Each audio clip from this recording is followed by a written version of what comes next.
Me alegro muchísimo que nos podemos ver de nuevo.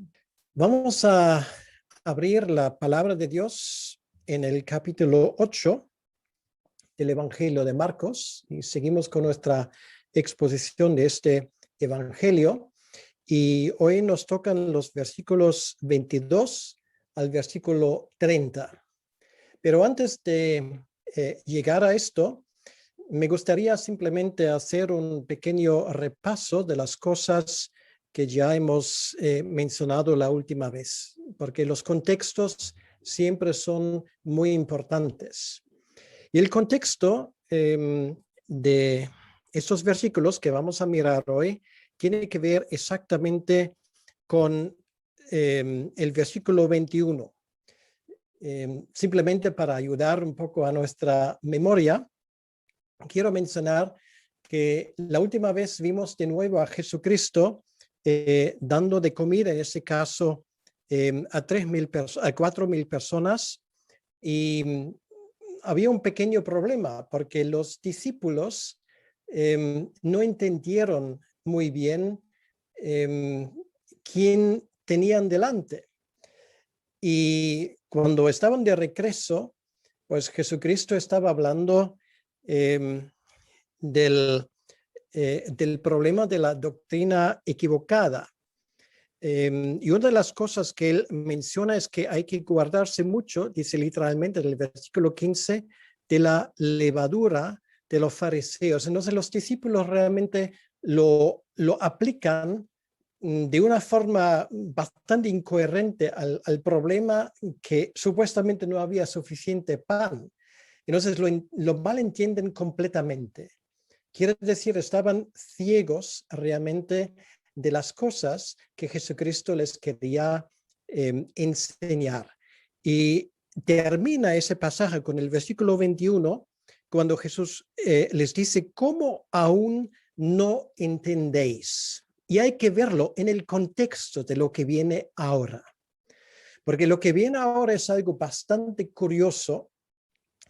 Van a hacer una excursión a Betsaida. Y esto es particularmente interesante. ¿Por qué a Betsaida precisamente? Bueno, voy a intentar explicarlo en un momento, pero antes vamos a escuchar la palabra de Dios, vamos a escuchar los versículos 22 al versículo 30. Y dice lo siguiente: vino luego a Betsaida, le trajeron un ciego y le rogaron que le tocase. Entonces, tomando la mano del ciego, le sacó fuera de la aldea y, escupiendo en sus ojos, le puso las manos encima y le preguntó si veía algo.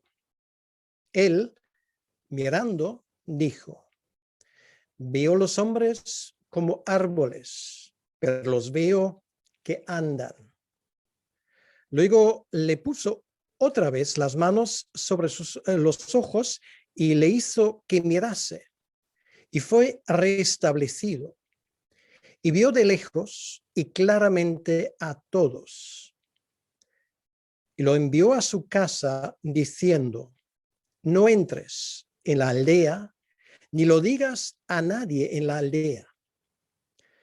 Salieron Jesús y sus discípulos por las aldeas de Cesarea de Filipo, y en el camino preguntó a sus discípulos, diciéndoles: ¿quién dicen los hombres que soy yo?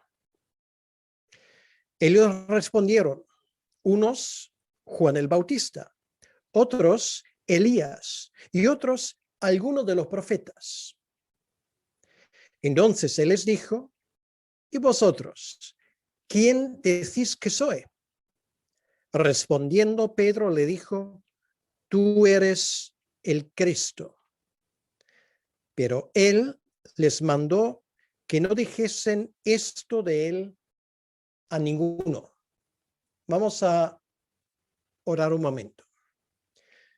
Señor nuestro Dios, queremos darte las gracias por poder tener una Biblia en nuestras manos y estar en este mismo momento meditando y reflexionando sobre tu santa palabra. Y te pedimos, Señor, que tú nos abras el entendimiento para que podamos entender lo que tú nos quieres decir. Y te pido, Señor, que tú me ayudes a exponer tu palabra con fidelidad. Te lo pedimos, Señor, en tu nombre. Amén. Van Jesús y sus discípulos ahora camino a Betsaida. Bueno, si lo buscamos en el mapa, nos damos cuenta que Betsaida no está muy lejos de donde Jesús acaba de dar bastante comida otra vez a 4,000 personas. Y Betsaida está realmente en el lado norte, en la orilla del norte del mar de Galilea. ¿Y por qué van a Betsaida? Realmente por una curiosidad. Porque ¿quién era de Betsaida? De Betsaida era precisamente Pedro y su hermano Andrés. Entonces, toda esa historia que ahora vamos a intentar entender mejor tiene que ver con el hecho de que Jesús quiere enseñarles una lección a sus discípulos. Y esto es muy importante. ¿Por qué? Bueno, porque hay mucha gente, incluso muchos creyentes, que malentienden completamente lo de los milagros de Jesucristo. Jesucristo podría haber sanado a todo el país simplemente con una palabra y no hubiese quedado ninguno en Israel siguiendo estando enfermo. Pero no lo hizo, porque esto obviamente no era su intención. Su intención cuando él sana, por ejemplo, gente con lepra, gente ciega, como vamos a verlo aquí, gente discapacitada, él tiene, para decirlo así, un fin didáctico con esto. Quiere decir, sus milagros no son milagros porque sí, sino sus milagros son lecciones de aprendizaje para la gente alrededor. Y esto es algo que hasta el día de hoy mucha gente no lo entiende. Si miramos a Jesucristo simplemente como alguien que hizo muchos milagros y le seguimos por los milagros que hace, pues vamos a quedar en el mismo lugar que la gente de aquel entonces. Muchos no entienden. Y hoy precisamente en esa historia, pues vamos a ver lo que hay detrás de esa extraña, en primer lugar, extraña sanación del ciego, bueno, realmente en 2 pasos. Acabamos de escuchar la historia.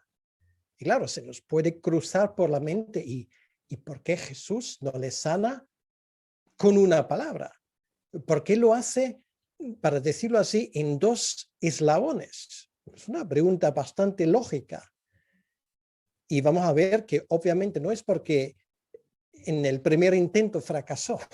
Yo creo que esto podemos excluirlo, sino porque obviamente tenía una intención pedagógica detrás.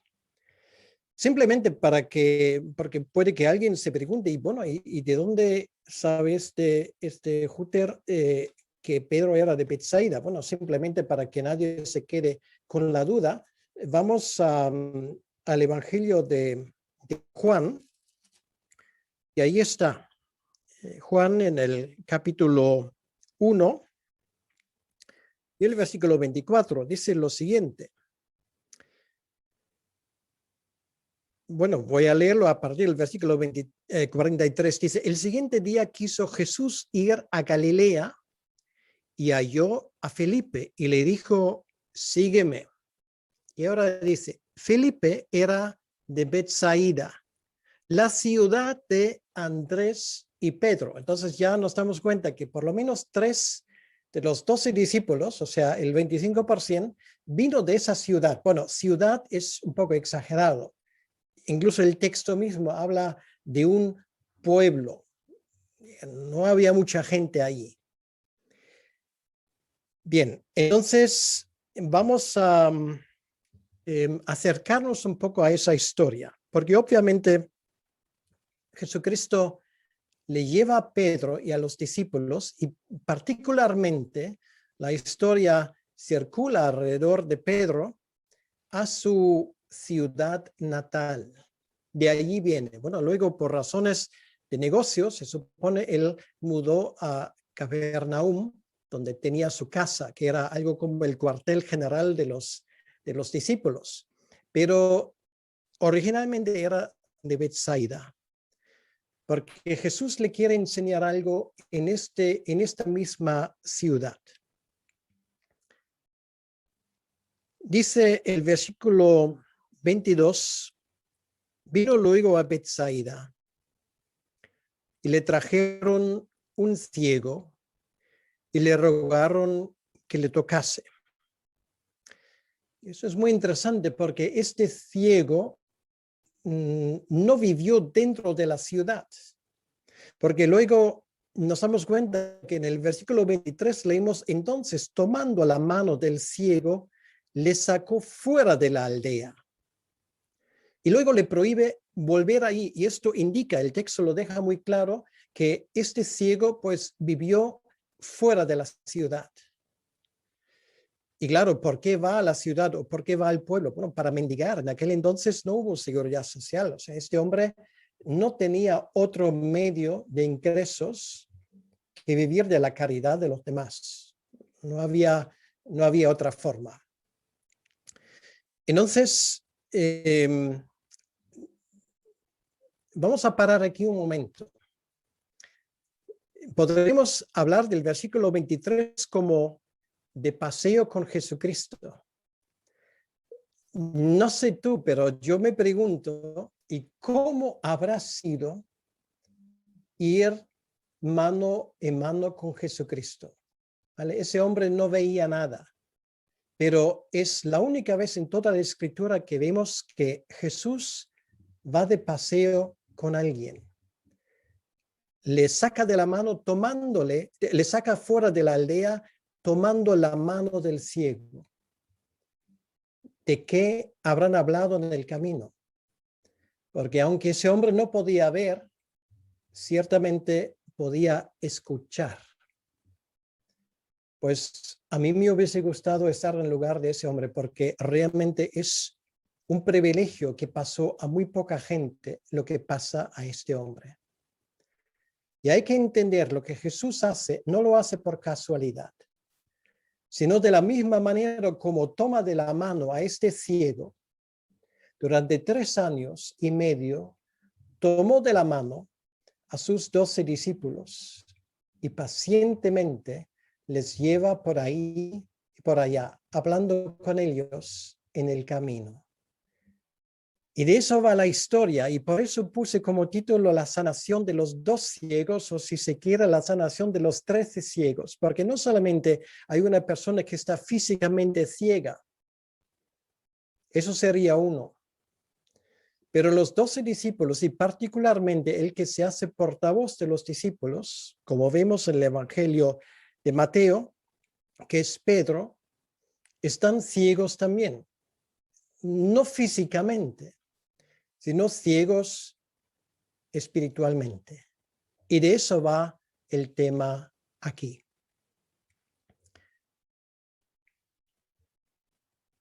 Ahora, si seguimos leyendo lo que pone aquí, realmente es muy interesante.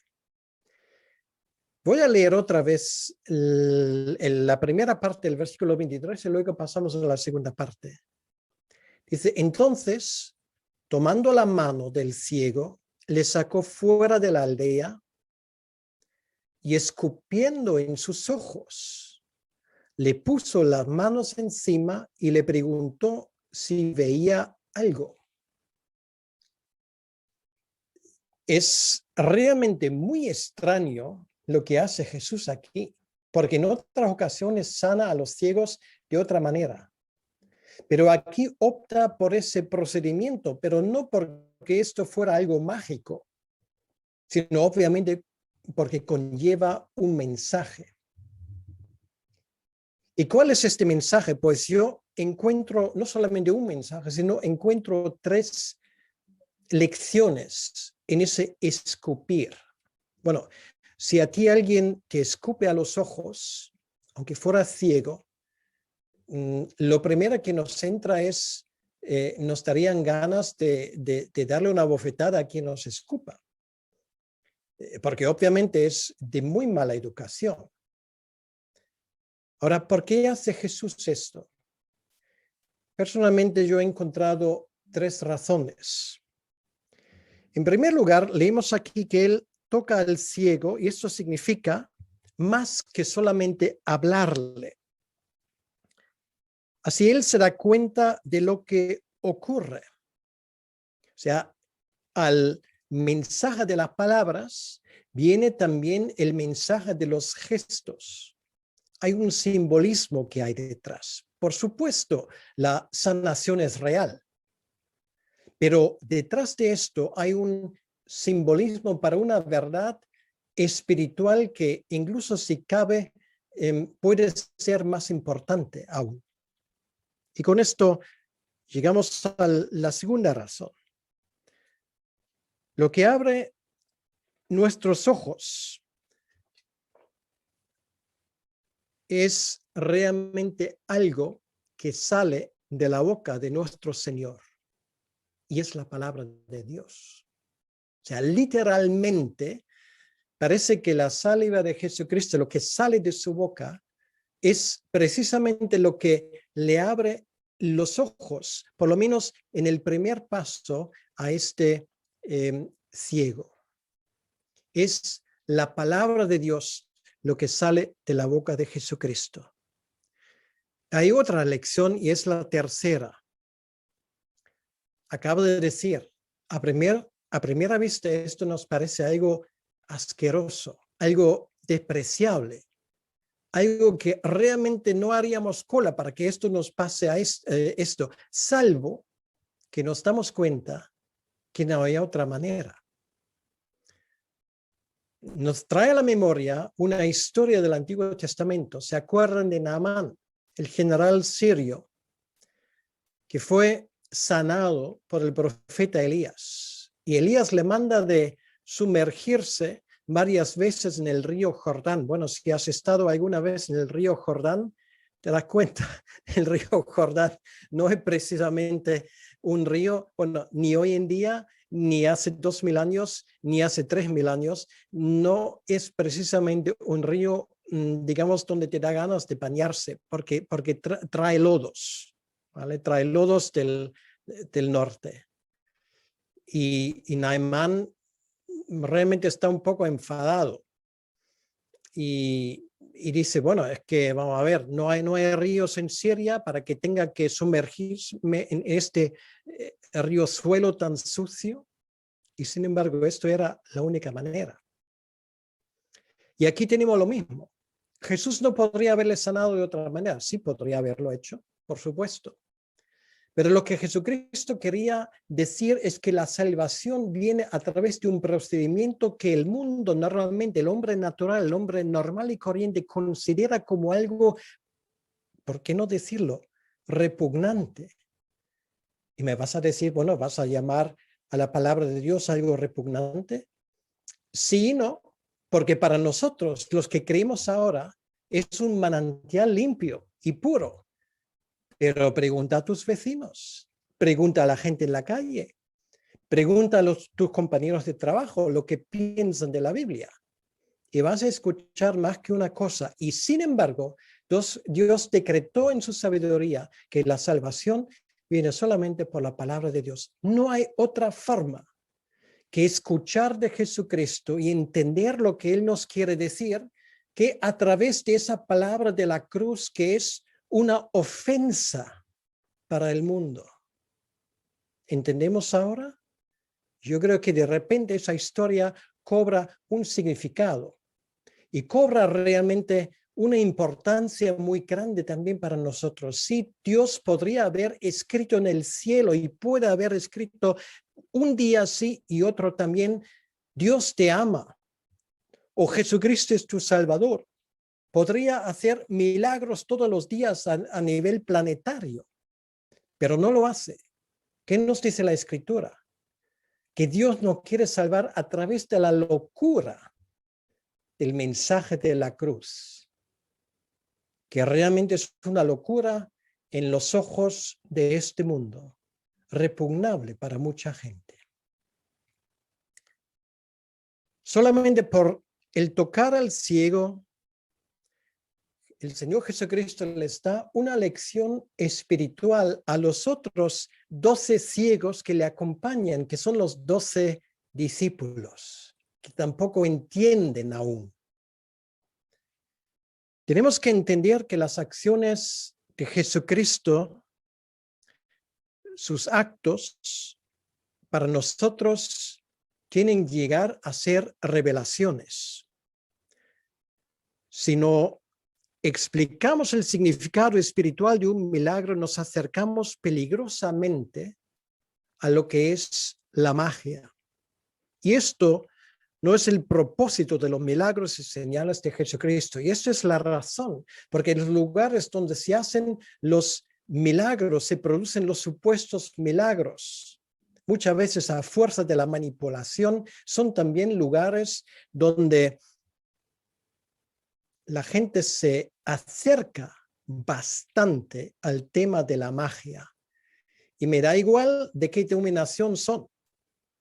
Cuando queremos instrumentalizar a Jesucristo para que haga un milagro por nosotros, porque nosotros lo queremos, no hemos entendido nada. Jesús hace sus milagros realmente porque tiene un mensaje, y creo que ese mensaje, el que tenemos aquí, es un mensaje bastante evidente. El hombre ahora puede ver, pero todavía no lo tiene muy claro. Él ve los hombres como árboles. Y muchos creyentes son así. No tienen discernimiento espiritual, como en el caso de los discípulos aquí. Estoy extremadamente sorprendido de ver que algunos creyentes siguen a cualquier viento de doctrina, como dice el apóstol Pablo, a cualquiera que pretende hablar en el nombre de Cristo. Y muchas veces siguen a gente que supuestamente obra milagros con el argumento de que si aquí ocurre un milagro, tiene que ser de Dios. No, señor, no es así. Las cosas no son así. Porque aprendemos de la Escritura que, por supuesto, también el adversario sabe obrar milagros. Y en el libro de Deuteronomio tenemos unas pautas muy claras donde se dice que un milagro en sí no dice absolutamente nada, porque si el milagro no va en consonancia con el mensaje, no sirve para nada. Y esto es algo muy importante. Sin embargo, si entendemos el mensaje que hay detrás del milagro, y si ese milagro viene de parte de Dios, como en este caso, sí contiene una verdad muy importante. De tanto árbol, mucha gente no ve el bosque, así dice el refrán español. Y aquí tenemos realmente una historia que nos expresa precisamente esa verdad. Los discípulos de tanto árbol no ven el bosque, no entienden lo que Jesús, ni entienden quién es, ni entienden aún de qué ha venido. Vamos a seguir leyendo. Dice el ciego en el versículo 24, veo los hombres como árboles, pero los veo que andan. Entonces nos damos cuenta que él sí, alguna cosa ya ve mejor, pero no lo ve claro aún. Se queda atrás. Y ahora viene la segunda parte. Jesús luego, versículo 25, le puso otra vez las manos sobre los ojos y le hizo que mirase. Y fue restablecido y vio de lejos y claramente a todos. Ahora sí que lo ve claro. Eso es la segunda parte. Y desde luego, ya lo dije antes, no es porque Jesucristo no tenía suficiente poder al principio. No es porque falló, no es porque hizo algo mal, sino porque quiere enseñar una lección. Y tampoco es porque ese hombre no tenía suficiente fe. El texto no dice absolutamente nada sobre ese tema. era para enseñarles una lección importante. Y hay un detalle más que para mí es bastante interesante. Ese hombre vive fuera del pueblo. Y Jesucristo no le deja ir a volver para proclamar, mira, yo estaba ciego y ahora veo. Venid rápidamente a juntaros a ese hombre que puede obrar milagros. Jesucristo no lo quiere. ¿Y por qué no lo quiere? Porque no le interesa. El tema aquí no es el ciego que él ha sanado. El tema aquí es Pedro y los discípulos. Y por eso Jesucristo no quiere aquí publicidad. Ha ido todo el camino a Betsaida porque de allí viene Pedro que al inicio de nacimiento no entiende absolutamente nada, ahora entiende un poco, pero lo que Jesús quiere es que lo vea del todo claro. Por eso ha venido. Y este ciego de paso recupera la vista, pero no es curioso que aquí de él apenas leemos nada. No sabemos si este hombre luego se juntó con los discípulos. El texto simplemente nos dice que Jesús le prohíbe entrar en la aldea y le dice, no digas a nadie en la aldea. No quiere aquí publicidad gratuita. No tiene interés en otra vez tener aquí una multitud de personas porque el mensaje va por los discípulos. Permíteme la pregunta. ¿Cómo lo ves tú? ¿Cómo ves a Jesucristo? ¿Lo tienes claro? ¿Aún está nublado tu vista? ¿Qué puedes hacer? ¿Cuál es el remedio? El remedio es que Jesús te toque, que su palabra, lo que sale de su boca, te haga recapacitar, te haga ver. De esto se trata y esto es el tema principal de lo que vemos aquí. Los discípulos sí veían, pero no lo tenían del todo claro. Les faltaba discernimiento espiritual. Es curioso que el apóstol Pablo escribe en el tercer capítulo de Romanos, no hay temor delante de sus ojos. Quiere decir que la gente está ciega para la realidad espiritual. Esto es el estado natural del hombre. Romanos capítulo 3 habla de ello. Luego Pablo llega a la conclusión, es que no hay justo, entre ellos no hay ni uno.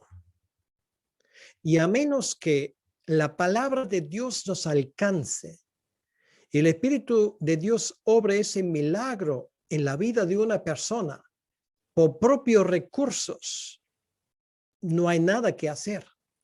De la misma manera como ese ciego no se podía sanar a sí mismo, con mucho que se esforzase.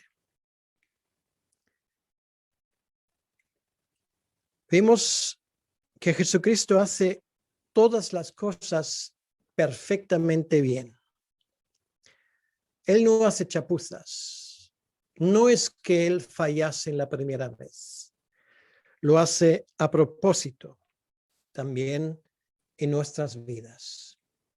Y benditos somos cuando podemos decir, bueno, tenía una duda al escoger el himno, podríamos decir, perdido estaba yo, mas Cristo me encontró.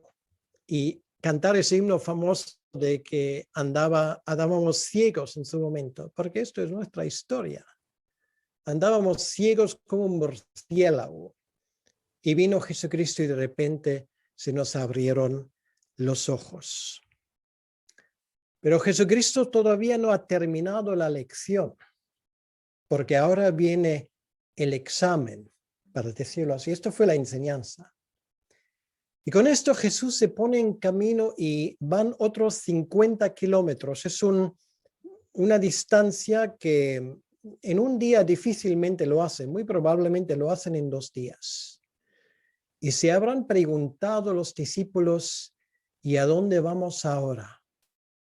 Bueno, van ahora a ese pasaje que está detrás de mí, al lugar de Banias, Cesarea de Filipos. Está muy al norte de Israel. Ya llegamos al lugar donde empieza el monte de Hermón, con sus nieves casi perennes. El lugar de donde nace el río Jordán. Están allí las fuentes del río Jordán, lo que hay detrás de mí. Pues en este lugar tranquilo, emblemático, que hoy, por cierto, se encuentra justamente en la frontera con el Líbano, de allí, bueno, hay menos de un kilómetro. En ese lugar tranquilo, precioso, Jesús, para decirlo así, hace el examen, a ver si los discípulos lo han entendido. Y es muy curioso, y ahora ese texto que viene ahora es muy famoso.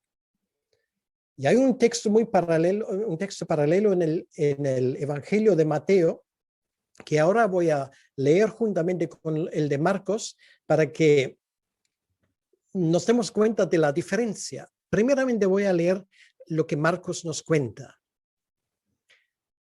Salieron Jesús y sus discípulos por las aldeas de Cesarea de Filipo, y en el camino preguntó a sus discípulos diciéndoles: ¿quién dicen los hombres que soy yo? Lo hablan en el camino. Y ellos respondieron, unos Juan el Bautista, otros Elías y otros algunos de los profetas. Entonces él les dijo: ¿y vosotros? ¿Quién decís que soy? Respondiendo Pedro le dijo: tú eres el Cristo. Y él les mandó que no dijesen esto de él a ninguno. Bueno, por cierto, ¿por qué no? Por la misma razón porque el ciego no debería haber hablado de este milagro. Porque Jesús no quiere atraer multitudes en balde. Él no quiere llamar la atención públicamente, porque Él no ha venido para esto. Él ha venido realmente para morir y para resucitar. Proclamar realmente lo harían sus discípulos después. Claro, Él hablaba de ciertas cosas, pero nos acordamos, habla a la gente normalmente en parábolas. Solamente a los discípulos les habla claro. ¿Nos acordamos? Pues de esto se trata. Luego viene el momento de proclamarlo. Porque Jesucristo sabía perfectamente los que hoy vienen hacia Él y le proclaman, bueno, por cierto, no como Mesías, sino como Rey, que es un poco distinto, serían los mismos que al poco gritarían: crucifícale. Pero hay otra cosa que es curioso, y por esto, por un momento vamos al Evangelio de Mateo, porque ahí tenemos la misma historia. Si vamos al capítulo 16, está en el mismo contexto. Voy a leer a partir del versículo 14. Ellos dijeron a esa pregunta: bueno, ¿quién soy? Unos Juan el Bautista, otros Elías, otros Jeremías. Marcos no le menciona a Jeremías, o alguno de los profetas. Y él les dijo: ¿y vosotros quién decís que soy yo?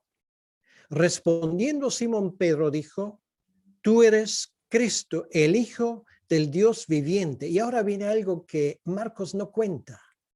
Y antes de leerlo, nos preguntamos: ¿y por qué Marcos no lo cuenta? Marcos no lo cuenta por modestia. ¿Por qué? Porque detrás del Evangelio de Marcos, lo dije muy al inicio, ¿quién está? Pedro. ¿Vale? Y por eso Pedro no lo menciona, Mateo lo menciona, hablando de Pedro, pero Pedro habrá dicho a Marcos: no, eso no lo pongas. ¿Por qué? Por humildad y por modestia, pero Mateo nos lo dice. En un momento vamos a hablar de ello, pero antes me gustaría simplemente reflexionar un poco en esa pregunta. Es la pregunta central realmente de la vida de una persona. Lo que leemos aquí en Marcos. Y también, por cierto, en los otros evangelios. ¿Vosotros quién decís que soy? Bueno, los que veo aquí, de momento, estoy seguro que cada uno de vosotros podría decir lo mismo que Pedro. Tú eres Cristo, el Hijo de Dios, el Mesías. Pero seguramente habrá gente que más tarde o temprano nos verán en internet que tal vez no lo tengan tan claro. Y te pregunto la misma cosa. Para ti, ¿quién es Cristo? Porque de la respuesta a esta pregunta dependerá no solamente que pases el examen teológico, si quieres, sino decidirá dónde vas a pasar la eternidad. Claro, tú puedes decir, bueno, para mí Cristo era un hombre muy importante, un hombre histórico, que era un gran maestro, que era el fundador de una religión. Bueno, todo esto puede ser, pero esto no es la respuesta correcta. Si tú no llegas a la misma conclusión a la cual llegó finalmente Pedro, porque ahora sí que lo tiene claro, y él se hace portavoz de los demás, porque estoy seguro que ellos también lo veían de la misma manera. Jesucristo, tú eres Cristo, el Hijo del Dios viviente. Es que no hay salvación aparte de reconocer que Jesucristo no solamente es un gran maestro, sino que es el Hijo de Dios y el único Salvador que existe. Más claro no se puede decir. Y no vas a encontrar la salvación, no vas a encontrar la vida eterna en otro sitio. Y no es una respuesta que solamente das con tu boca, sino tienes que creer de lo más profundo de tu corazón. Esto la Biblia lo llama fe. Confianza en Jesucristo, porque sabes perfectamente es que no hay otra forma, no hay otro camino. Vamos a volver un momento al capítulo 16 de Mateo. Y me gustaría mencionar lo que Marcos no menciona, porque es muy importante en ese contexto. Jesús sigue allí. Bienaventurado eres Simón, hijo de Jonás, porque no te lo reveló carne ni sangre. Eso es muy importante. Tú no llegas a la conclusión de que Jesús es el Mesías y es el Salvador porque eres más listo que nadie. Esto es obra del Espíritu Santo en tu vida. Y por eso oramos por otras personas inconversas. ¿Por qué oramos? Porque creemos que solamente una obra sobrenatural de parte de Dios puede abrir el corazón de una persona. Porque si no, nos podemos ahorrar nuestras oraciones y podemos dedicarnos a vender el evangelio como si fuera una mercancía con argumentos y lógica. No, proclamamos a Cristo y a Cristo crucificado, y el que revela la verdad no es carne ni sangre, sino es el Espíritu Santo, que es Dios. Aquí dice, sino mi Padre que está en los cielos. Y ahora Jesucristo todavía no ha terminado. Dice, y yo también te digo que tú eres Pedro. Bueno, lo voy a decir lo que pone en el original. Y te voy a decir que tú eres una piedra. Y sobre esta roca, ¿sobre qué roca estamos hablando? ¿De la piedra? La primera palabra para Pedro, porque eso era su nombre, Petros en griego, significa una piedra suelta, que podría ser muy pequeña o incluso podría ser una piedra que se usa para construir una casa. Pero la segunda palabra es Petra, bueno, como la ciudad de Petra, en Jordania, y significa roca sólida. ¿vale? Es un juego de palabras. Le dice, tú eres una piedra, porque Pedro se llama piedrecita o piedra. Y sobre esa roca, ¿y cuál es la roca? Obviamente no es Pedro, ¿vale? Esto es el gran error de una organización religiosa bastante importante en el mundo que identifica lo primero con lo segundo, infelizmente, porque obviamente a la hora de hacer un exégesis de ese texto le falta atar los cabos. Pero bueno, no voy a perder mi tiempo con esto. Volvemos a la pregunta, ¿cuál es la roca? Bueno, Pedro en ese momento sí lo ha entendido. Por si acaso, Pablo lo dice muy claramente, ¿cuál es el fundamento? Porque la casa, ¿dónde se pone? ¿Dónde se pone el fundamento? Sobre la roca. El fundamento es de los apóstoles, pero son piedras al fin y al cabo. ¿Cuál es la roca donde radica todo esto? Esto es la confesión de Pedro, esa verdad, que Cristo es el Hijo de Dios. Sobre esto radica y se fundamenta la iglesia. Y sinceramente no entiendo lo que es tan complicado de entender. ¿Cómo se puede malentender un texto tan sencillo de una forma tan radical? Pero no ha terminado todavía.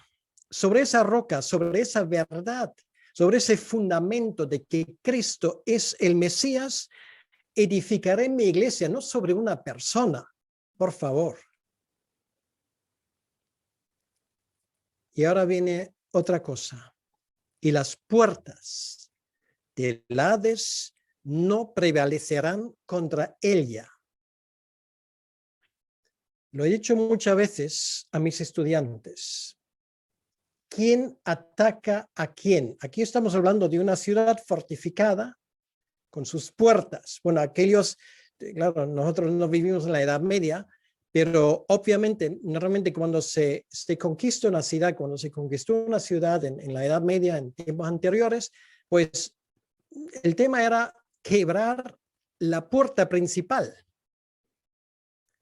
La puerta principal, esto era el lugar más flaco, no los muros. Aquí dice, las puertas del Hades no prevalecerán. Bueno, si nunca hemos estado en la Edad Media, bueno, igual has visto El Señor de los Anillos.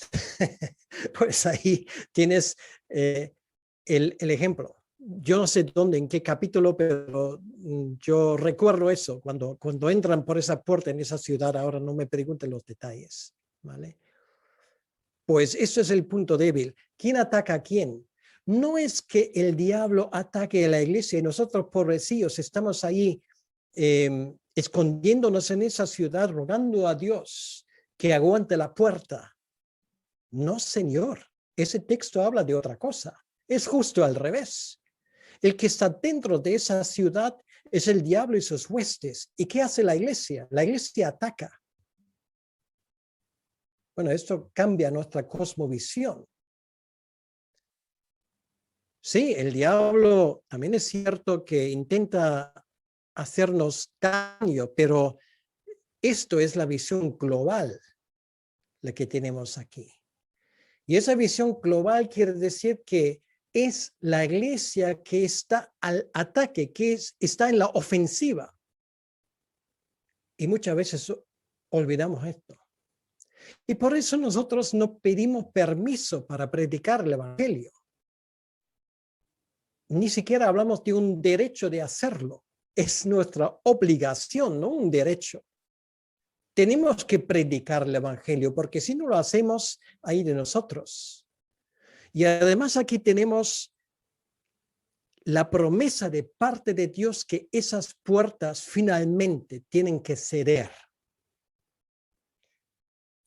Como sabéis, mi esposa y yo, hasta el agosto pasado, pasamos unos 34 años en España y esperamos poder volver en algún momento para terminar allí nuestro ministerio y nuestras vidas. Y muchas veces se nos ha dicho en estos años, bueno, España es como el cementerio del misionero. Lo he escuchado no sé cuántas veces, no porque los españoles te matan, no, eso no. sino simplemente porque la tierra es tan dura y hay tan poca respuesta de que más que uno se ha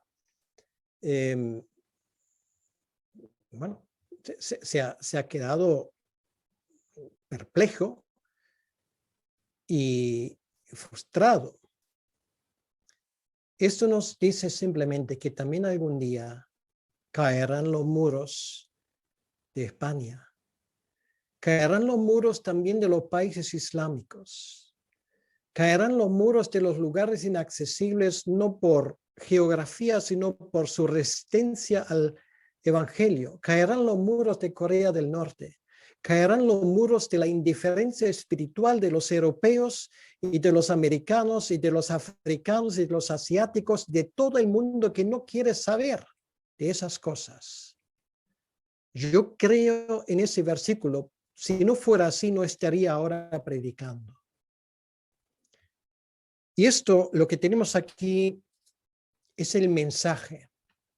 Y parece que por primera vez los discípulos lo entienden. Ahora hay una cosa curiosa. Luego lo veremos. En el contexto es ahí donde luego también aparece Moisés y Elías a los discípulos. Y a partir de allí hay una vuelta en el ministerio de Jesucristo. Lo veremos las próximas veces. De allí va bajando por la geografía de Israel para llegar a Jerusalén.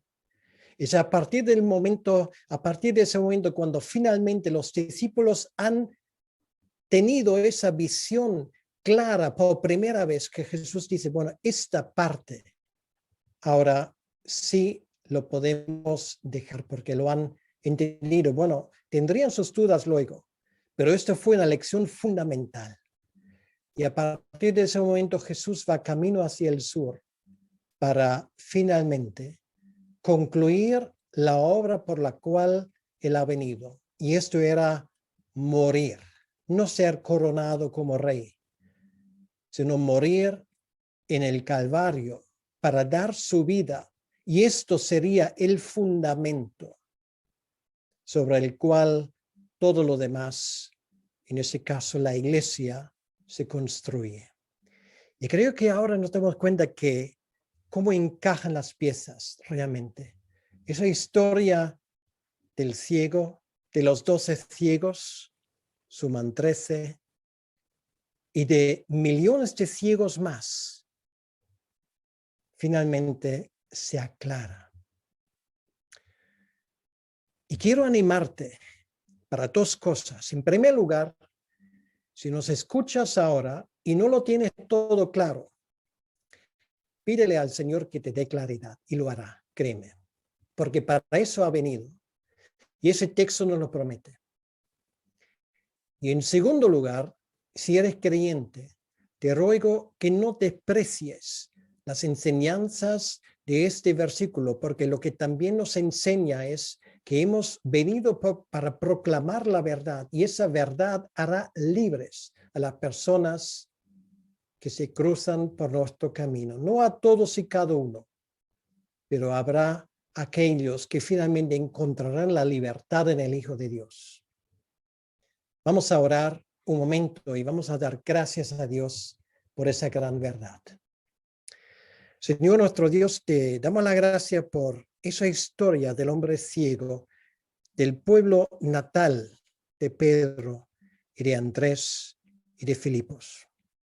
Y te pedimos, Señor, que tú nos ayudes a tenerlo claro y también a hacer nuestra parte para que otros también lo tengan claro, esa palabra que el mundo lo rechaza y lo tiene realmente en gran desprecio. Es por esa palabra, por ese mensaje de la cruz que tú quieres salvar. Así tú lo has decretado. Y por lo tanto, Señor, nosotros confiamos en esa palabra porque es palabra poderosa. Y te damos las gracias que la iglesia está sólidamente fundada sobre ese fundamento que es tu muerte en la cruz, que es el hecho de que tú eres el Cristo, el Salvador, el Mesías, el que fue anunciado desde el inicio. Te damos las gracias por ello. En tu nombre, Señor. Amén.